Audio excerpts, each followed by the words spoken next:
if you're like me and you like to cook a lot and you like to experiment with different foods, what happens is you're going to end up with a whole lot of spices. And you're going to end up with a spice cabinet that looks like this. And you got to be looking for the spice you want and looking around, and it just gets to be a pain in the butt. So I'm going to clear all of this out of here. I'm going to redesign this whole thing. I'm going to show you how I can make this a whole lot more efficient. And I think you're going to like it.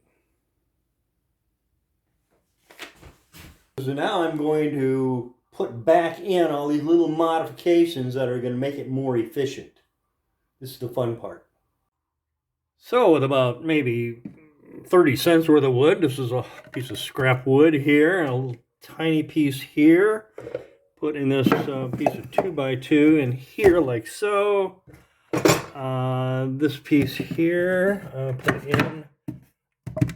There you go. That's it. Here we go, the ultimate spice cabinet. Check this out. Oh yeah, look at that. Everything is exactly in place. Everything's clearly labeled. Don't have to move any bottles around.